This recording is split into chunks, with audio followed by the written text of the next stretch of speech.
तो दोस्तों बात करते अमेरिकी ने अपनी सैनिक कार्रवाई में भारतीय नाविकों की मौत हो गई। आखिर क्या ये मामला, आइए जानते हैं। तो अरब सागर के पास तेल के एक टैंकर पे अमेरिकी सैनिकों ने हमला किया, जिससे 3 भारतीयों की मौत हो गई।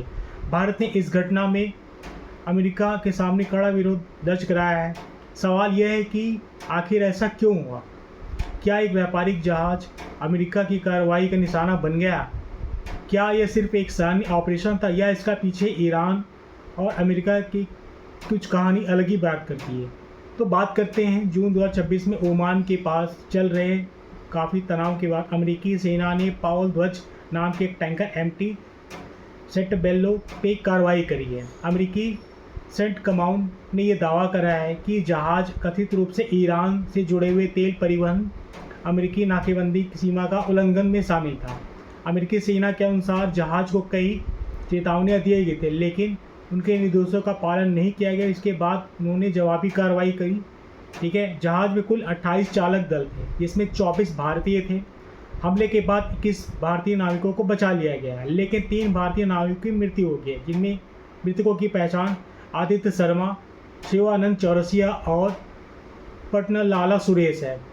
अब अमेरिकी ने क्या पक्ष रखा है? अमेरिकी सेना का यह कहना है कि वह ईरान से जुड़े तेल व्यापार को रोकने के लिए समुद्री नाकेबंदी लागू करी है।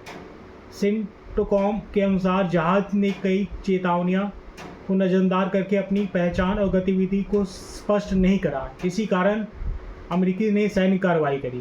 अमेरिका का यह तर्क है कि कार्रवाई का उद्देश्य जहाज को निष्क्रिय करना था, न कि चालक दल को नुकसान पहुंचाना। अब जहाज प्रबंधक और आलोचकों के पक्ष की जाने तो जहाज संचालकों और आलोचकों ने अमेरिकी दावे पर सवाल उठा दिए। जहाज प्रबंधन ने कथित तौर पे ईरानी संबंधों से इनकार करा है, स्वतंत्र अंतर्राष्ट्रीय जांच की मांग करी है। आलोचकों का यह कहना है कि अमेरिकी व्यापारी जहाज़ों पर सैन्य बल का प्रयोग और अंतर्राष्ट्रीय सीमा सुरक्षा के लिए गंभीर खतरा बन सकता है। अब भारत ने क्या प्रतिक्रिया दी है? तो भारत सरकार ने इस घटना पर अमेरिका के समक्ष कड़ा विरोध दर्ज करा है। भारत के विदेश मंत्रालय ने अमेरिकी राजनयिकों को तलब कर चिंता व्यक्त करा है और क्षेत्रों में तनाव कम करने की अपील की है। भारत के लिए यह मुद्दा इसलिए भी महत्वपूर्ण है क्योंकि दुनिया के सबसे बड़े समुद्री कार्यबलों में भारतीय नाविकों की बड़ी हिस्सेदारी रही है। लगभग 10 से 12% से भारतीय नाविक ही हैं।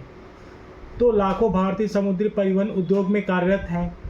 अगर इसकी गहराई से विश्लेषण करें तो भारतीय नाविक क्यों फंस रहे हैं? तो भारतीय नाविक दुनिया भर में जहाज़ों पर काम करते हैं। जहाज़ चाहे किसी भी देश का हो, चालक दल में भारतीयों की बड़ी संख्या में होती है, लगभग 12%। इसलिए जब भी पश्चिम या लाल सागर में क्षेत्र में संघर्ष बढ़ता है तो भारतीय नाविकों सीधा जोखिम पे आ जाते हैं। क्या ये सिर्फ एक जहाज़ की घटना है? नहीं, रिपोर्ट के अनुसार ये कुछ ही दिनों में भारत चालक दल वाले कई जहाज़ अमेरिकी कार्रवाइयों की चपेट में आए। इससे संकेत मिलता है कि यह एक अलग थलग घटना नहीं बल्कि क्षेत्रीय संघर्षों का भी हिस्सा है। अब बात करते हैं अंतर्राष्ट्रीय कानून का सवाल। तो समुद्री कानून के अनुसार व्यापारिक जहाज़ों की सुरक्षा अत्यंत महत्वपूर्ण मानी जाती है। यदि कोई जहाज़ प्रतिबंधों का उल्लंघन करता है तो सैन्य कार्रवाई तरीके से और वैध तरीके से होनी चाहिए। यही कारण है कि यह घटना अंतर्राष्ट्रीय स्तर पर भी चर्चा हो रही है। अब बात करें भारत और अमेरिका के संबंधों पर इस पर क्या असर पड़ेगा? तो भारत और अमेरिका के रणनीतिक साझेदार हैं। ठीक है, इंडिया और ये क्वाड में अपना शामिल है। ठीक है, क्वाड में 4 देश हैं, इंडिया, ऑस्ट्रेलिया, जापान और USA। तो भारत और USA हिंद महासागर में अपना सैन्य अभ्यास करता है, लेकिन भारतीय नागरिकों की मौत जैसे मामले ने दोनों देशों के बीच असहजता पैदा कर सकते हैं। हालांकि अभी तक दोनों देशों ने कूटनीतिक संवाद जारी रखने की बात कही है।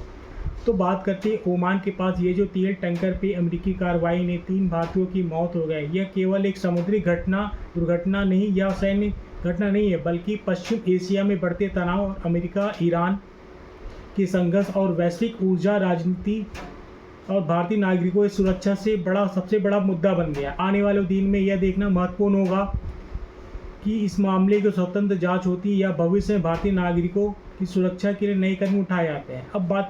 धन्यवाद।